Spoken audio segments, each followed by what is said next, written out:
एक संरचनात्मक परिवर्तन। वर्तमान को समझने के लिए यह जरूरी है कि उसके अतीत के कुछ पक्षों की भी जानकारी हो। अतीत का ये ज्ञान किसी भी व्यक्ति या समूह या फिर भारत जैसे पूरे देश को जानने हेतु आवश्यक है। भारत का इतिहास काफी समृद्ध एवं विस्तृत है। भारत के अतीत की जानकारी प्राचीन एवं मध्यकालीन भारत को जानने से मिलती है, जबकि आधुनिक भारत को समझने के लिए जरूरी है कि भारत के औपनिवेशिक अनुभवों को जानें। भारत में आधुनिक विचार एवं संस्थाओं की शुरुआत औपनिवेशिकता की देन है। उपनिवेशवाद के प्रभाव के कारण भारत ने आधुनिक विचारों को जाना। यह एक विरोधाभासी स्थिति भी थी।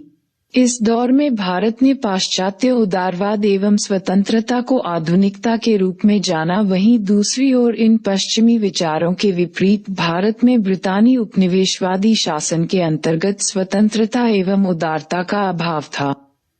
इस तरह के अंतः विरोधी तथ्यों ने भारतीय सामाजिक संरचना एवं संस्कृति में परिवर्तनों को दिशा दी एवं उन पर प्रभाव डाला। ऐसे अनेक संरचनात्मक और सांस्कृतिक परिवर्तनों के बारे में अध्याय 1 और 2 में चर्चा की गई है।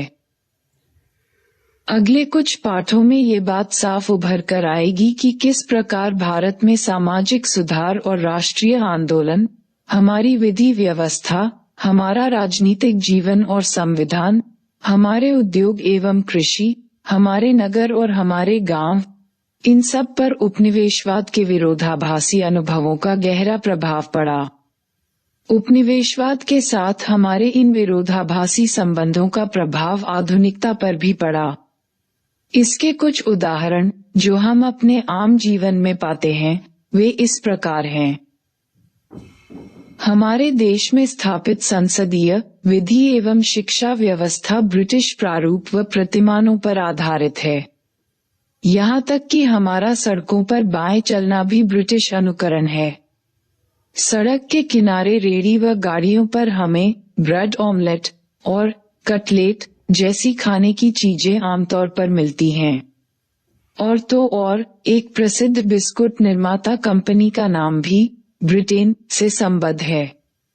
अनेक स्कूलों में नेक टाई पोशाक का एक अनिवार्य हिस्सा होता है।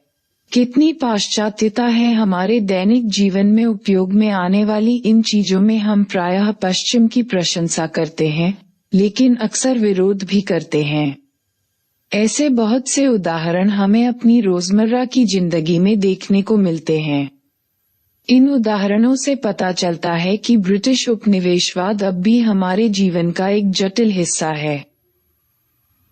हम अंग्रेजी भाषा का उदाहरण ले सकते हैं, जिसके बहुआयामी और विरोधात्मक प्रभाव से हम सब परिचित हैं। उपयोग में आने वाली अंग्रेजी मातृभाषा नहीं है, बल्कि हम पाते हैं कि बहुत से भारतीयों ने अंग्रेजी भाषा में उत्कृष्ट साहित्यिक रचनाएं भी की हैं। अंग्रेजी के ज्ञान के कारण भारत को भूमंडलीकृत अंतर्राष्ट्रीय बाजार में एक विशेष स्थान प्राप्त है। लेकिन ये भी नहीं भूला जा सकता है कि अंग्रेजी आज भी विशेषाधिकारों की द्योतक है। जिसे अंग्रेजी का ज्ञान नहीं होता है उसे रोजगार के क्षेत्र में परेशानियों का सामना करना पड़ता है। लेकिन दूसरी ओर अंग्रेजी भाषा का ज्ञान अनेक वंचित समूहों के लिए लाभकारी सिद्ध हुआ है। दलितों के संदर्भ में ये बातें उपयुक्त हैं। परंपरागत व्यवस्था में दलितों को औपचारिक शिक्षा से वंचित रहना पड़ा था। अंग्रेजी के ज्ञान से अब दलितों के लिए भी अवसरों के द्वार खुल गए हैं।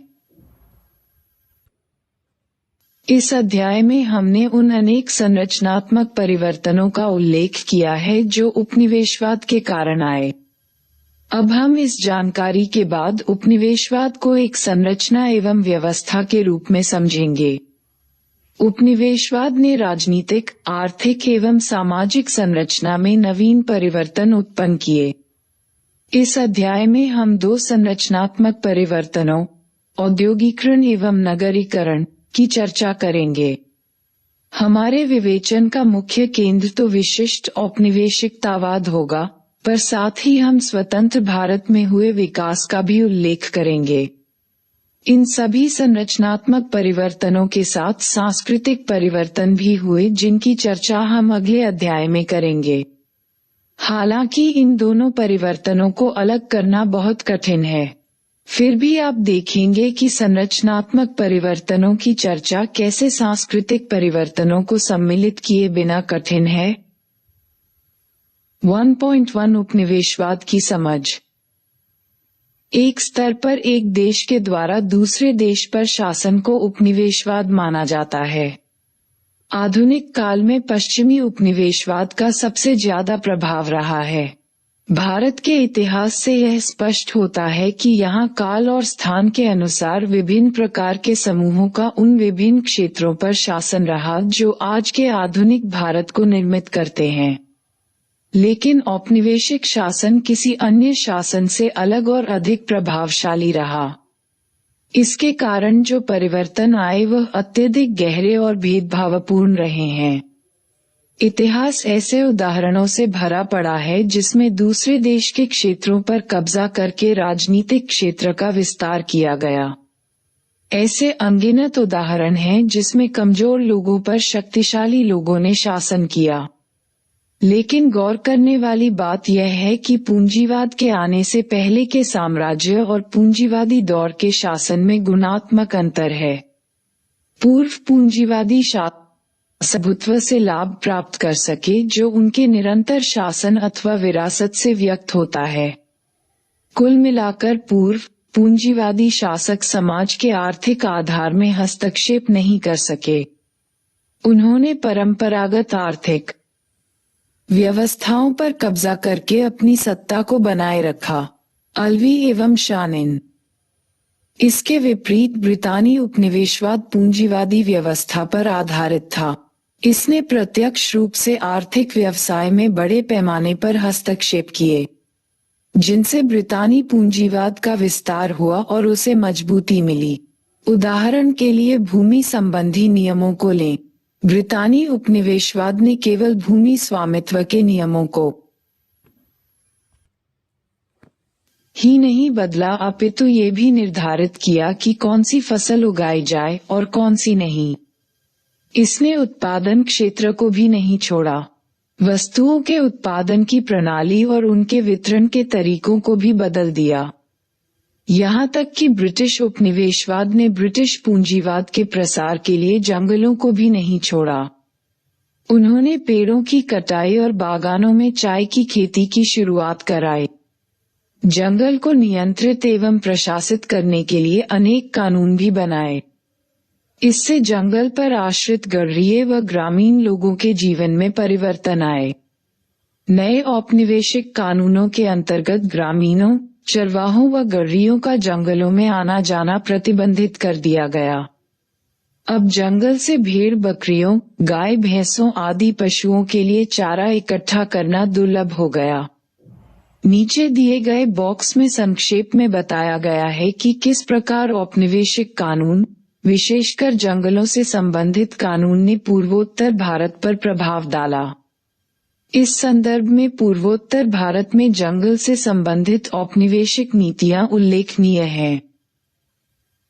पूर्वोत्तर भारत में जंगल से संबंधित औपनिवेशिक नीतियां। बॉक्स 1.1 बंगाल में रेलवे की शुरुआत एक निर्णायक घटना थी। असम की जंगल से संबंधित नीतियों में एक परिवर्तन आया। उस समय असम बंगाल प्रांत का एक हिस्सा था। अब ये नीतियां उदार न होकर हस्तक्षेपवादी हो गई। जैसे जैसे रेलवे के शयनयानों की मांग बढ़ी वैसे वैसे असम का वह जंगल जो व्यावसायिक दृष्टि से बहुत उपयोगी नहीं था, राजस्व कमाने का एक आकर्षक संसाधन बन गया। उन दिनों का असम आज के 7 पूर्वोत्तर राज्यों से मिलकर बनता था। 1861 और 1878 के बीच 269 वर्ग मील का विस्तृत जंगल आरक्षित घोषित कर दिया गया। सन 1894 तक ये क्षेत्र 3683 वर्ग मील का हो गया। बढ़ते बढ़ते 19वीं सदी के अंत तक 20,061 वर्ग मील का हो गया, जिसमें कुल प्रांत का 42.2% क्षेत्रफल था। इसमें से 3,609 वर्ग मील को आरक्षित रखा गया था। इसमें गौर करने की बात यह है कि जंगल का वो बड़ा क्षेत्र जिसमें आदिवासी समुदायों का निवास था और जो सदियों से वहां जीवनयापन करते आए थे, भी प्रशासकीय नियंत्रण में आ गया। पहाड़ी क्षेत्रों में आदिवासी जनजातीय समुदाय जंगलों से संबद्ध होकर प्रकृति के साथ मैत्रीपूर्ण जीवन जीते थे। उपनिवेशवाद ने लोगों की आवाजाही को भी बढ़ाया। भारत के एक हिस्से से दूसरे हिस्से में आना जाना चलता रहा। जैसे आज के झारखंड प्रदेश से उन दिनों बहुत से लोग चाय बागानों में मजदूरी करने के उद्देश्य से असम आए। उन्हीं दिनों एक नए मध्य वर्ग का भी उद्भव हुआ जो मुख्यतः बंगाल और मद्रास क्षेत्र से था। उसमें वे लोग थे जिनको उपनिवेशवादी शासन ने देश के विभिन्न भागों से सेवा के लिए चुना था। इसके अलावा विभिन्न पेशेवर लोग जैसे डॉक्टर एवं वकील, इन सरकारी सेवाकर्मियों और व्यवसायियों का भी बहुत आवागमन होता रहा। यह आवागमन भारत तक ही सीमित नहीं रहा। उपनिवेशवादी शासन ने भारतीय मजदूरों एवं दक्ष सेवाकर्मियों को जहाजों के माध्यम से सुदूर एशिया, अफ्रीका और अमेरिका में स्थित अन्य उपनिवेशों में भी भेजा। कितने लोग तो जहाज पर रास्ते में ही मर जाते थे। जाने वाले अधिकांश लोगों में से कुछ तो कभी लौट कर ही नहीं आए। आज उन भारतीयों के वंशजों को भारतीय मूल का माना जाता है। दुनिया के अनेक देशों में भारतीय मूल के लोग पाए जाते हैं जो वस्तुतः भारत के उपनिवेशवादी शासन के दौरान उन देशों में पहुंचे। व्यवस्थित शासन के लिए उपनिवेशवाद ने विभिन्न क्षेत्रों में भारी परिवर्तन की शुरुआत की। ये परिवर्तन वैधानिक, सांस्कृतिक अथवा वास्तुकला आदि क्षेत्रों में लाए गए। वस्तुतः उपनिवेशवाद वृहद एवं तीव्र रूप से लाए गए परिवर्तनों की कहानी थी। इनमें से कुछ परिवर्तन तो अप्रकट रूप में थे जबकि अनेक सुनियोजित तरीके से लाए गए थे। जैसे आते हैं कि पश्चिमी शिक्षा पद्धति को भारत में इस उद्देश्य से लाया गया कि उससे भारतीयों का एक ऐसा वर्ग तैयार हो जो ब्रिटिश उपनिवेशवाद को बनाए रखने में सहयोगी हो।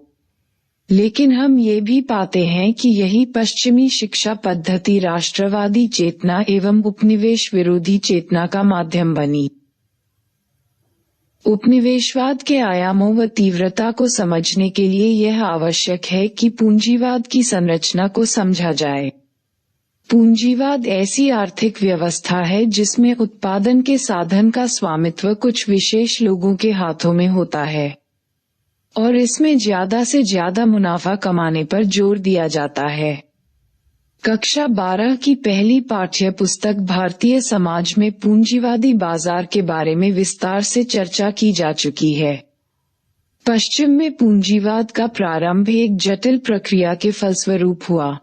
इस प्रक्रिया में मुख्य रूप से यूरोप द्वारा शेष दुनिया की खोज, गैर यूरोपीय देशों की संपत्ति और संसाधनों का दोहन, विज्ञान और तकनीक का अद्वितीय विकास और इसके उपयोग से उद्योग एवं कृषि में रूपांतरण आदि सम्मिलित हैं। पूंजीवाद को प्रारंभ से ही इसकी गतिशीलता, वृद्धि की संभावनाएं, प्रसार, नवीनीकरण, तकनीक और श्रम के बेहतर उपयोग के लिए जाना गया। इन्हीं गुणों के कारण पूंजीवाद ज्यादा से ज्यादा लाभ सुनिश्चित करता है। पूंजीवादी दृष्टिकोण से बाजार को एक वृहद भूमंडलीकृत रूप में देखा गया। पश्चिमी उपनिवेशवाद का पश्चिमी पूंजीवाद के विकास से अन्योन्याश्रित संबंध है। यही बात औपनिवेशिक भारत के संदर्भ में भी कही जा सकती है। भारत में भी पूंजीवाद के विकास के कारण उपनिवेशवाद प्रबल हुआ और इस प्रक्रिया के दूरगामी प्रभाव भारत की सामाजिक, सांस्कृतिक, आर्थिक और राजनीतिक संरचना पर पड़े। अगले भाग में हम औद्योगिकरण और नगरीकरण के बारे में जानेंगे और समझेंगे कि कैसे उपनिवेशवाद के प्रभाव से कुछ विशिष्ट प्रारूपों का उद्भव हुआ। अगर पूंजीवादी व्यवस्था सशक्त आर्थिक व्यवस्था बन सकती है तो राष्ट्र राज्य भी सशक्त एवं प्रबल राजनीतिक रूप ले सकता है। आज ये बड़ा स्वाभाविक लगता है कि हम सब राष्ट्र राज्य में रहते हैं और हमें राष्ट्रीयता यानी कि राष्ट्र की नागरिकता स्वाभाविक रूप से प्राप्त है। क्या आपको पता है कि पहले विश्व युद्ध के पूर्व अंतर्राष्ट्रीय आवागमन के लिए पासपोर्ट का अधिक चलन नहीं था। कुछ ही क्षेत्रों के लोगों के पास यह उपलब्ध था। समाजों का संगठन सामान्यतः इन आधारों पर नहीं होता था। राष्ट्र राज्य एक विशिष्ट प्रकार के राज्य के लिए उपयोगी है, जो कि आधुनिक समाज का लक्षण है। सरकार को एक विशेष क्षेत्र टेरिटरी में संप्रभुता प्राप्त होती है और इसमें रहने वाले लोग एक राष्ट्र के नागरिक होते हैं। नेशन स्टेट या राष्ट्र राज्य राष्ट्रवाद के उदय से घनिष्ठ रूप से संबद्ध है। राष्ट्रवादी सिद्धांत के अनुसार किसी क्षेत्र विशेष में लोगों के समूह को स्वतंत्रता एवं संप्रभुता प्राप्त होती है। उन्हें अधिकार प्राप्त होता है कि वे अपनी स्वतंत्रता एवं संप्रभुता का इस्तेमाल कर सकें। ये प्रजातांत्रिक विचारों के उद्भव का महत्वपूर्ण हिस्सा है। अध्याय -3 में आप इसके बारे में विस्तार से जान पाएंगे।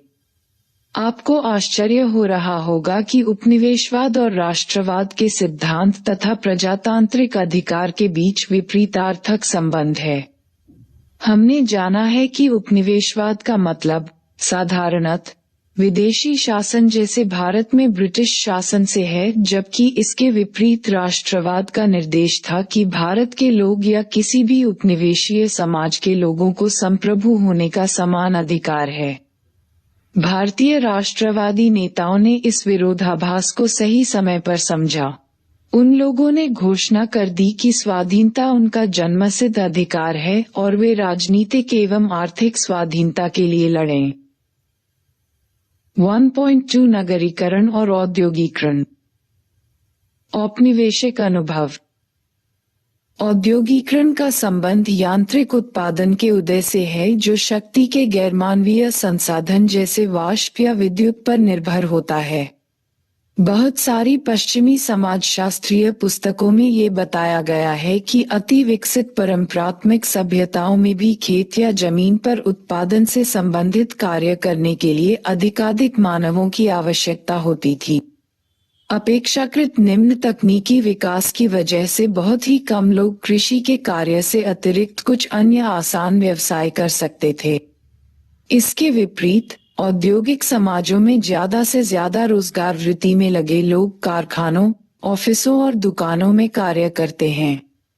औद्योगिक परिवेश में कृषि संबंधी व्यवसाय में लोगों की संख्या कम होती जाती है। ये देखने में आया है कि पश्चिम में प्रतिशत से ज्यादा लोग कस्बों और शहरों में रहते हैं, क्योंकि वहीं पर रोजगार व व्यवसाय के अवसर अधिक होते हैं। अतः हम नगरीकरण को औद्योगिकरण से जोड़कर देखते हैं। ये दोनों प्रायः एक साथ होने वाली प्रक्रियाएं हैं, लेकिन हमेशा ऐसा नहीं होता। उदाहरण के लिए ब्रिटेन औद्योगिकरण से गुजरने वाला पहला समाज था, जो सबसे पहले ग्रामीण से रूपांतरित होकर नगरीय देश बना। सन 1800 में 10,000 निवासियों वाले कस्बों और शहरों में पूरी जनसंख्या के 20% लोग रहते थे। सन 1900 तक यह अनुपात 74% का हो गया। राजधानी लंदन में सन 1800 में लगभग 1.1 करोड़ लोग रहा करते थे। 20वीं सदी के प्रारंभ तक यह आकार बढ़कर इतना हो गया कि इसकी जनसंख्या तकरीबन 7 करोड़ हो गई थी। लंदन उस वक्त तक दुनिया का सबसे बड़ा नगर था। वह उत्पादन, वाणिज्य और आर्थिकी का सबसे बड़ा केंद्र था। ये केंद्र निरंतर फैलते हुए ब्रिटिश साम्राज्य का हृदय क्षेत्र हो गया था। गिडन्स 2001-572। ये कौतूहल की बात है कि ठीक इसी ब्रिटिश औद्योगिकरण का एक उल्टा असर यानी कि भारत के कुछ क्षेत्रों में औद्योगिक क्षरण डिइंडस्ट्रियलाइजेशन हुआ। भारत में कुछ पुराने परंपरात्मक नगरीय केंद्रों का भी पतन हो गया। जिस तरह ब्रिटेन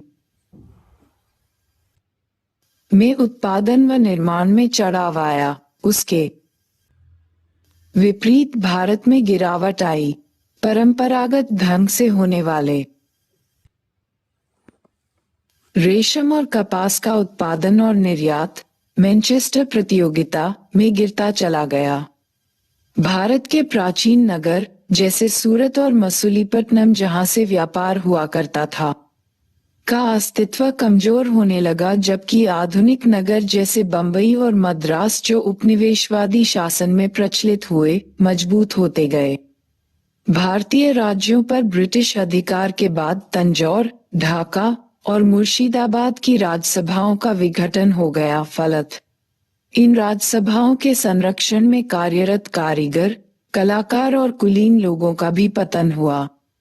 19वीं सदी के अंत से भारत के कुछ आधुनिक नए शहरों में जहां यांत्रिक उद्योग लगाए गए थे, लोगों की जनसंख्या बढ़ने लगी।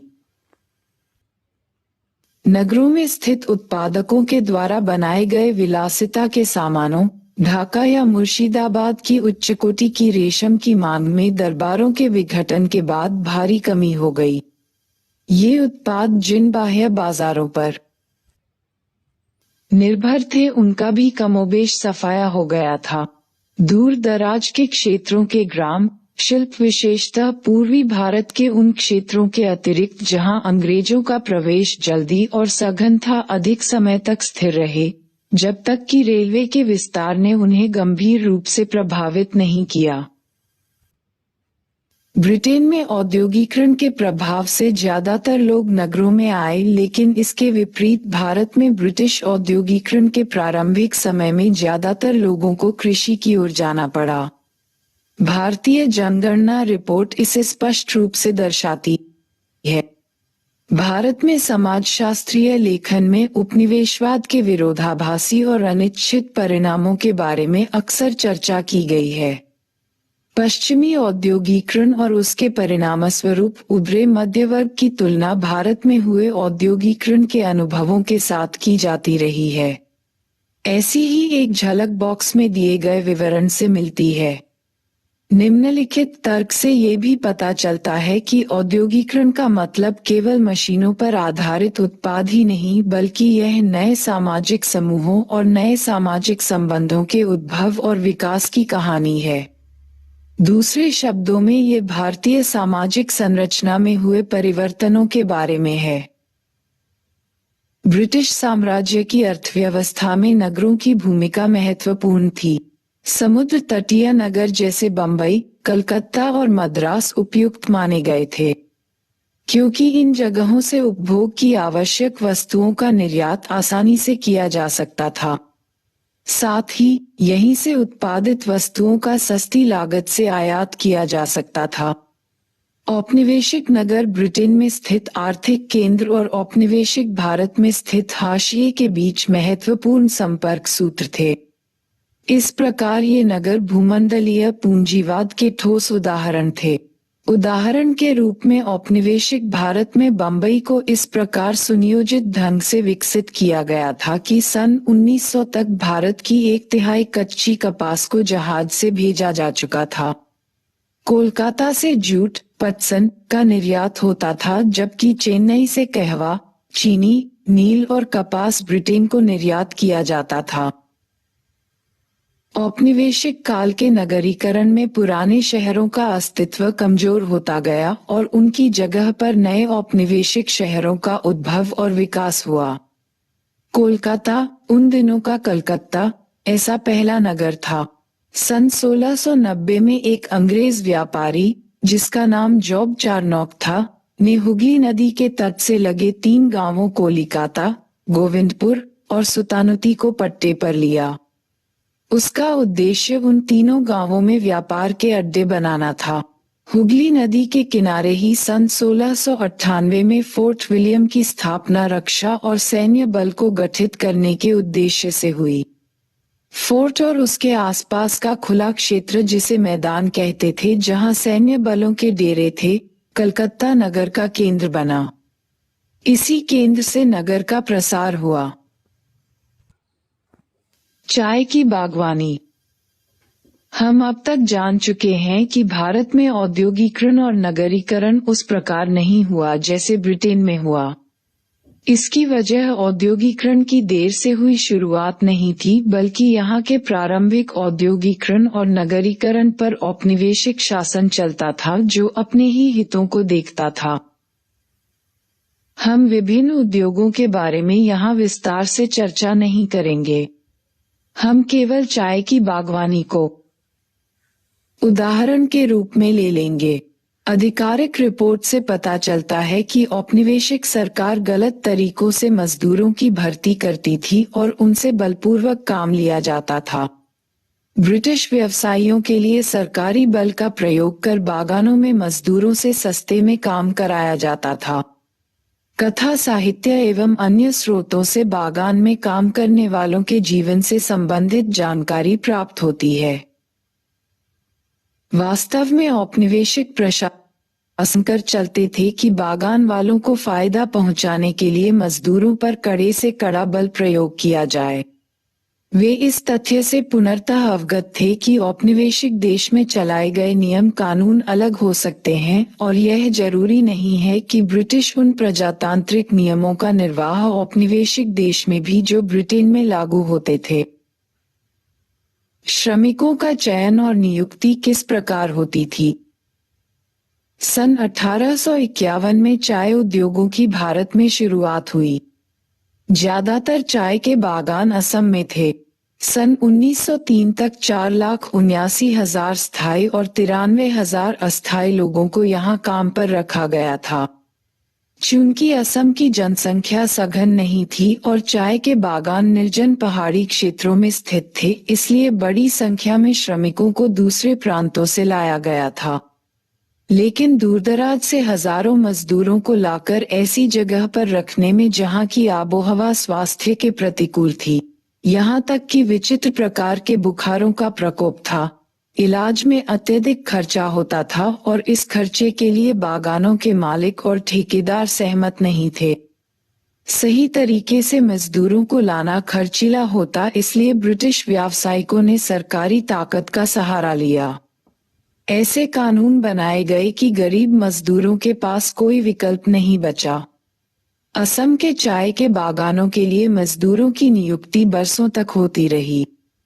ये काम ठेकेदारों को दिया गया था, जो बंगाल के transport of native labourers act न 111-1863, जिसका 1865, 1870 और 1873 में संशोधन किया गया, का इस्तेमाल करके मजदूरों को प्रलोभन, बल, भय के द्वारा असम भेजते थे।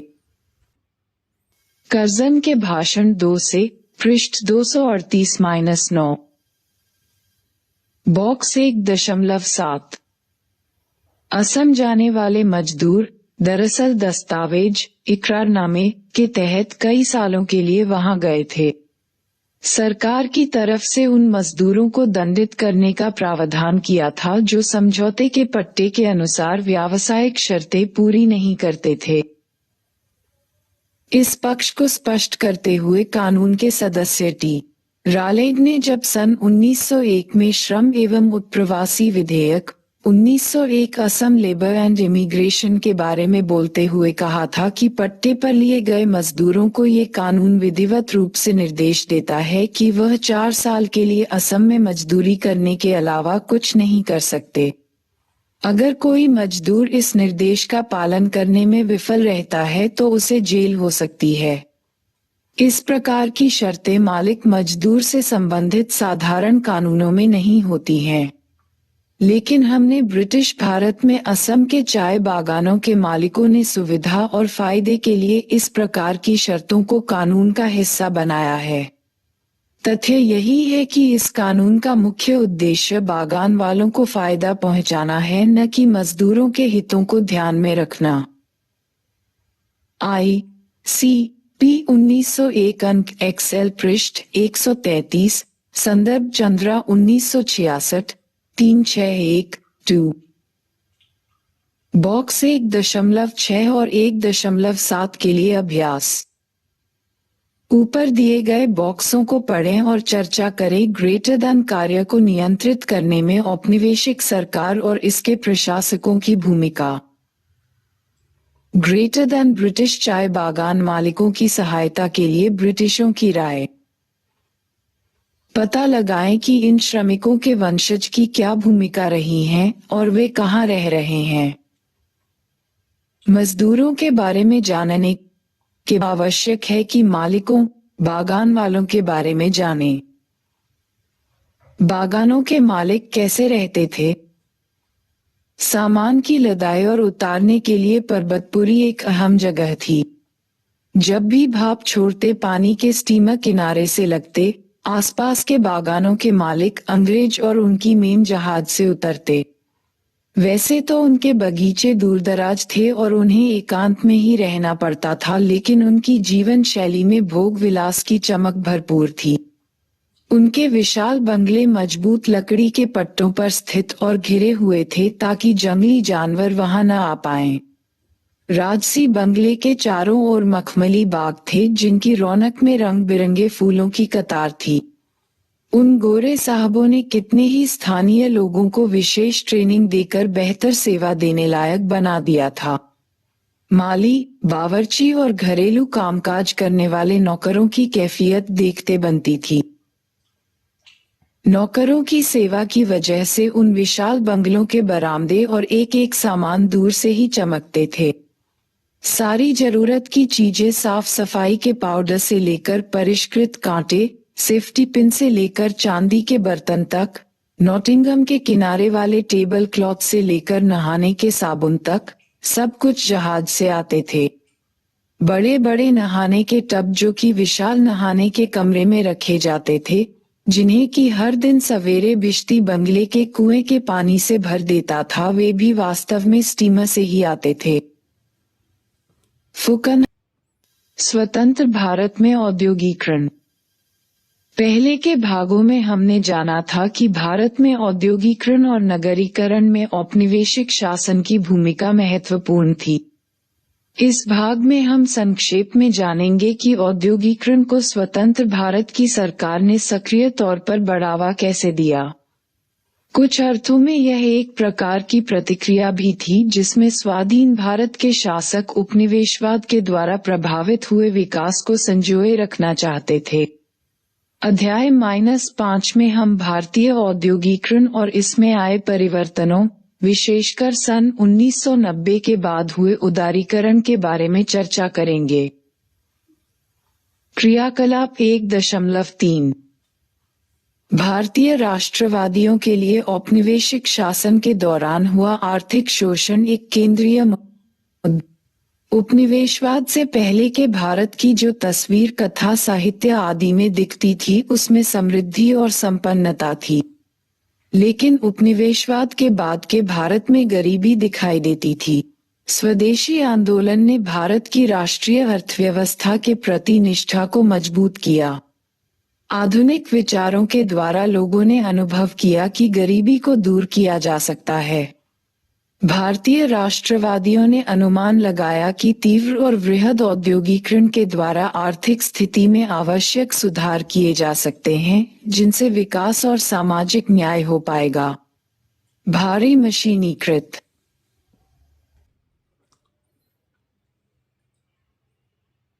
उद्योगों का विकास हुआ। इन्हें बनाने वाले उद्योग, पब्लिक सेक्टर के विस्तार और बड़े कोऑपरेटिव सेक्टर को महत्वपूर्ण माना गया। आप सब अमूल मक्खन और अमूल के ही अन्य उत्पादों से तो परिचित ही होंगे। पता करें कि किस तरह से इस दुग्ध आधारित उद्योग हुआ। जैसा कि जवाहरलाल नेहरू ने सोच रखा था, आधुनिक और समृद्धिशील भारत की नींव वृहद लौह इस्पात उत्पादक उद्योगों या विशाल बांधों और विद्युत शक्ति के केंद्रों पर रखी जानी थी। आप भाखड़ा नागल बांध पर पंडित नेहरू के विचारों को पढ़ें। हमारे अभियंता ये बताते हैं कि संभवतः इसके जैसा विशाल, ऊंचा बांध दुनिया में और कहीं नहीं है। इसके कार्य में कठिनाई और जटिलताएं दिखाई देती हैं। जब मैं इसके आसपास घूम रहा था, मेरे मन में यह विचार आया कि इन दिनों लोग बड़े मंदिरों, मस्जिदों और गुरुद्वारों में मानवीय कल्याण के लिए कार्य करते हैं। इस विशाल भाखड़ा नागल से बेहतर और बड़ा कौन सा स्थान होगा जहां हजारों लाखों लोगों ने एक साथ काम किया। लोगों ने यहाँ अपना खून पसीना बहाया और यहाँ तक कि प्राण भी त्याग दिए। इससे अच्छी और कौन सी जगह होगी? स्वतंत्र भारत में नगरीकरण। आपको भारत में निरंतर बढ़ रही नगरीकरण की प्रक्रिया के बारे में तो जरूर पता होगा। हाल ही के वर्षों में बढ़ते हुए भूमंडलीकरण द्वारा शहरों के अत्यधिक प्रसार और परिवर्तनों की जानकारी भी होगी। अध्याय -6 में इसके बारे में विस्तार से चर्चा की जाएगी। भारत में 21वीं शताब्दी में नगरीकरण की प्रक्रिया की दर अत्यंत तीव्र होती नजर आती है। भारत सरकार की स्मार्ट सिटी की महत्वाकांक्षी योजना इस गति को तीव्र करने में महत्वपूर्ण योगदान देगी। यहाँ हम समाजशास्त्रीय दृष्टिकोण से भारत में नगरीकरण के विभिन्न प्रकारों को देखेंगे। आजादी के बाद के 2 दशकों में भारत में नगरीकरण की प्रक्रिया का प्रभाव स्पष्ट रूप से दिखने लगा था। नगरीकरण अनेक प्रकारों से हो रहा था।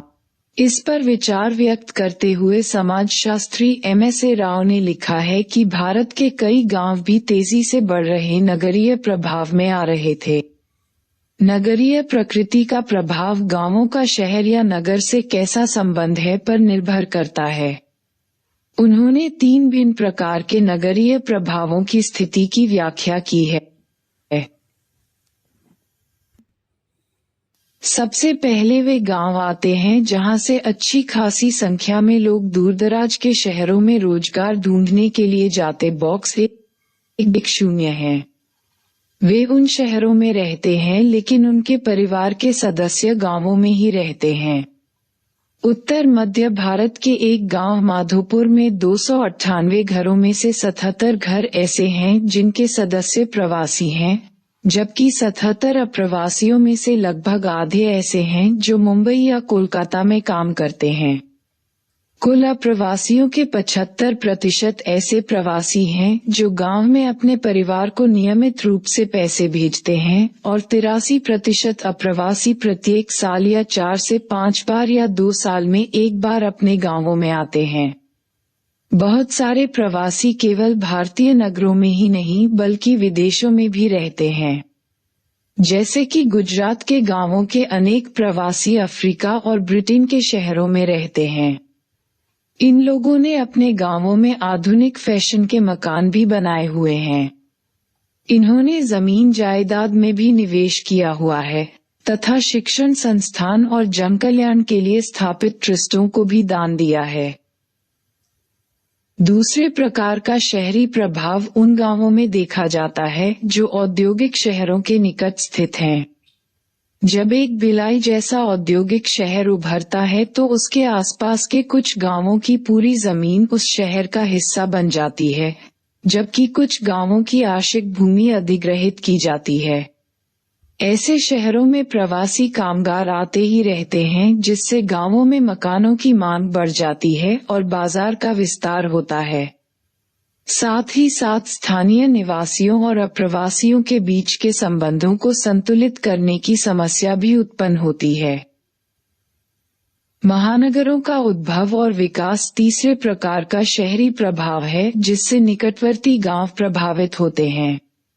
नगरों के विस्तार में कुछ सीमावर्ती गांव पूरी तरह से नगर के प्रसार में विलीन हो जाते हैं, जबकि वे क्षेत्र जहां लोग नहीं रहते नगरीय विकास के लिए प्रयोग कर लिए जाते हैं। ऊपर दिया गया चार्ट दर्शाता है कि भारत में नगरीय जनसंख्या और यूए कस्बों की संख्या बढ़ रही है। दूसरा चार्ट दिखाता है कि नगरीय आबादी का प्रतिशत बढ़ रहा है, लेकिन नगरीय जनसंख्या की दशकीय वृद्धि दर जनसंख्या के घटने की प्रवृत्ति को दिखा रहा है। 1951 में भारत की जनसंख्या के 17.29% यानी 62.44 मिलियन लोग 2843 कस्बों में रह रहे थे, जबकि 2011 में भारत की जनसंख्या के 31.16% अर्थात 377.10 मिलियन लोग 7935 कस्बों में रह रहे थे। यह निरपेक्ष संख्या यूए कस्बों की संख्या और नगरीय जनसंख्या के प्रतिशत भाग के रूप में स्थिर वृद्धि दर्शाती है। हालांकि 1981-2001 में नगरीय जनसंख्या में गिरावट दिखाने वाली दशकीय वृद्धि दर ने इस प्रवृत्ति को उल्टा कर दिया और 2011 में इसमें मामूली सी वृद्धि देखी गई। 1951 में नगरीय आबादी की दशकीय वृद्धि दर 41.42 थी और 2011 में यह 31.80 थी। आजादी के बाद पहली बार निरपेक्ष रूप में नगरीय क्षेत्रों की जनसंख्या में ग्रामीण क्षेत्रों की अपेक्षा अधिक वृद्धि देखने को मिली है, जो कि ग्रामीण क्षेत्रों की वृद्धि दर में तेजी से आई गिरावट और नगरीय क्षेत्रों की वृद्धि दर के लगभग समान रहने के कारण हुई। निष्कर्ष: आपको ये तो स्पष्ट लग रहा होगा कि उपनिवेशवाद केवल इतिहास का विषय नहीं बल्कि यह आज भी हमारे दैनिक जीवन में जटिल रूप में मौजूद है। इस अध्याय से यह प्रकट होता है कि औद्योगिकरण और नगरीकरण का मतलब केवल उत्पादन व्यवस्था, तकनीकी नवीनीकरण, आबादी की सघनता ही नहीं, इसके अलावा ये हमारे जीवन का एक अंतरंग हिस्सा है। आप स्वतंत्र भारत में औद्योगिकरण और शहरीकरण के बारे में और विस्तार से अध्याय 5 और 6 में पढ़ेंगे। 1. उपनिवेशवाद का हमारे जीवन पर किस प्रकार का प्रभाव पड़ा है? तो किसी एक पक्ष जैसे संस्कृति या राजनीति को केंद्र में रखकर या सारे पक्षों को जोड़कर विश्लेषण कर सकते हैं। औद्योगिकरण और नगरीकरण का परस्पर संबंध है, विचार करें। 23. किसी ऐसे शहर या नगर को चुनें जिससे आप भली भांति परिचित हैं। उस शहर, नगर के इतिहास, उसके उद्भव और विकास तथा समसामयिक स्थिति का विवरण दें। 4. आप एक छोटे कस्बे में या बहुत बड़े शहर या अर्धनगरीय स्थान या एक गांव में रहते हैं। जहां आप रहते हैं उस जगह का वर्णन करें। वहां की विशेषताएं क्या हैं? आपको क्यों लगता है कि वह एक कस्बा है, शहर नहीं है? कस्बा नहीं या शहर है, गांव नहीं। एक गांव जहां आप रहते हैं, क्या वहां कोई कारखाना है? क्या लोगों का मुख्य व्यवसाय खेती है? क्या व्यवसाय वहां निर्णायक रूप में प्रभावशाली है? क्या वहां इमारतें हैं? क्या वहां शिक्षा की सुविधाएं उपलब्ध हैं? लोग कैसे रहते और व्यवहार करते हैं? लोग किस तरह बात करते और कैसे कपड़े पहनते हैं?